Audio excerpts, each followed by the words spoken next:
का दलित का जो लीडर है, मैक्सिमम लीडर जो है एनडीए के साथ है। चाहे चिराग पासवान हो या ये मांझी जी हो, जीतन जी, या पशुपति कुमार पारस हो, ये मानने की स्थिति हो गई। क्योंकि हम लोग देखे हुए हैं कि रामविलास पासवान अंत समय में नहीं चाहते हुए भी उनको एनडीए के माले के साथ जाना पड़ा। ये माले की वजह है, अपना प्रभाव क्षेत्र अलग अलग रहा और तीनों काफ़ी मजबूत पोजीशन में। तो जब तक रामविलास पासवान थे, आपको याद होगा कि संसद में पार्टी उनका अलग थी, अकेले भी रहते थे, 2 भाई 3 भाई अपने भी रहते थे, लेकिन पूरा सांसदों को एकत्रित कर लेने की अभूतपूर्व क्षमता रामविलास पासवान में थी।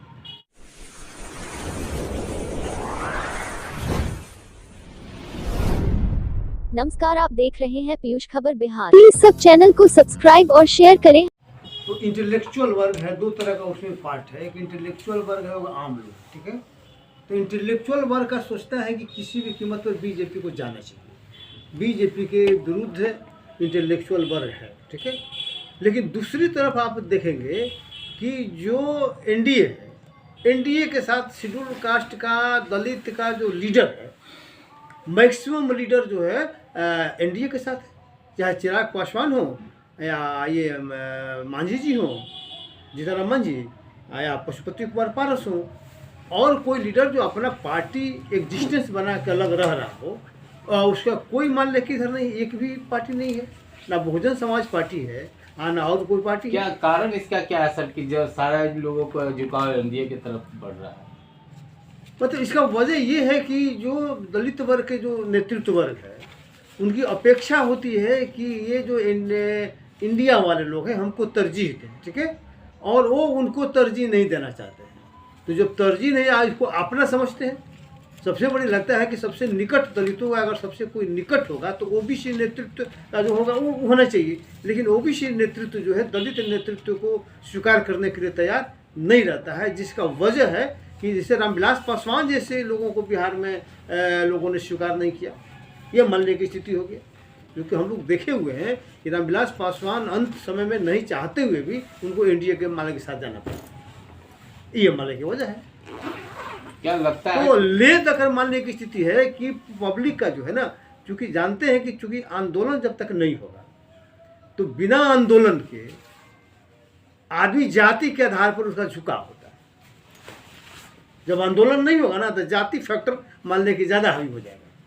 तो हमारे समझ से जब चुनाव होगा तो आप देखेंगे कि पासवान जाति का मैक्सिमम झुकाव हो जाएगा उधर, मुशहर का माले के मैक्सिमम झुकाव हो जाएगा उधर, क्योंकि 2 माले के लीडर तो बड़े बड़े उधर ही हैं, और इधर मान लीजिए कि कोई बड़ा लीडर है ही नहीं। लेकिन चूंकि समाज जो इंटेलेक्चुअल वर्ग है वो चाहता है कि बीजेपी देश के लिए सबसे बड़ा खतरा है, तो उसके साथ तो जा नहीं सकता है, और उसके प्रभाव में जो लोग होंगे वो मान लीजिए कि लाचारी में नहीं चाहते हुए भी इंडिया के साथ जाएंगे।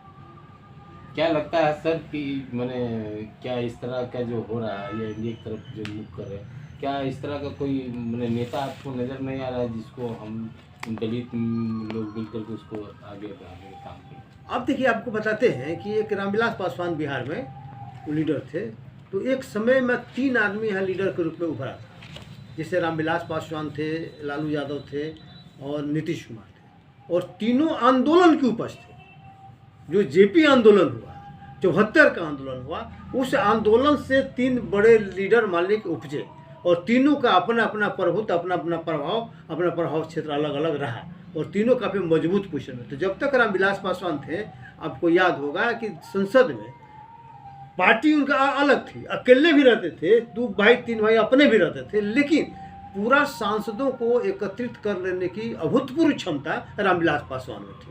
तो वो जब भी चाहते थे दलित इशू पर पूरे देश के दलित सांसदों को इकट्ठा कर लेते थे और सरकार पर दबाव बनाते थे, और दलित हितों को मान लीजिए कि उन्होंने अपना काम करवा लेते थे। आज वो बहुत खटकता है, क्योंकि रामविलास पासवान जी के नहीं रहने से आज ये चीज़ बहुत खटक रहा है, और पूरे देश में ऐसा कोई लीडर नहीं है कि जो मान लीजिए कि दलितों को इकट्ठा कर दे और इकट्ठा करके सरकार पर दबाव बना दे। तो अब मानने की स्थिति है कि होगा कैसे ये, तो आंदोलन के माध्यम से, जिस तरह से आंदोलन के माध्यम से 74 आंदोलन के माध्यम से लालू, नीतीश और ये रामविलास जी निकले थे, उसी तरह से दलित आंदोलन मान लीजिए हो रहा, पूरा चर्चा चल रही है चारों बगल, दलित आंदोलन होगा। अम्बेडकर वाद को लागू करने का, सामाजिक न्याय को संविधान के अनुरूप लागू करने का आंदोलन तेज होगा और उसी आंदोलन से कोई बड़ा लीडर पैदा होगा आज वो मान लीजिए कि देश को प्रभावित करेगा। इसका अगुआ कौन रहेगा सर जो दलित आंदोलन होगा? अब आंदोलन मान लीजिए होगा तो वो तो आंदोलन के गर्भ मान लीजिए कि है, समय मान लीजिए क्या होगा नहीं होगा,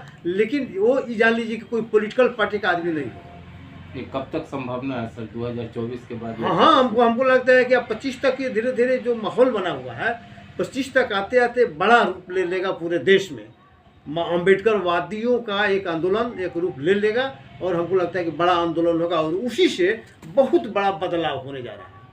अदरवाइज ऐसे जो पॉलिटिकल जो संसदीय राजनीति है, संसदीय राजनीति से उत्थान पतन होता है, कभी वो पार्टी कभी वो पार्टी कभी वो पार्टी कभी वो पार्टी, उससे समाज का कल्याण नहीं होना है। एक बहुत बड़ा आंदोलन की जरूरत है, समाज आंदोलन को मांगता है और समाज के लिए आंदोलन लोग कर भी रहे हैं, लेकिन सबको एक करने का मानने की मादा अभी लोगों में पैदा नहीं हुआ। लेकिन हमको लगता है कि समय रहते इश्यू बेस सब लोग एक हो जाएगा।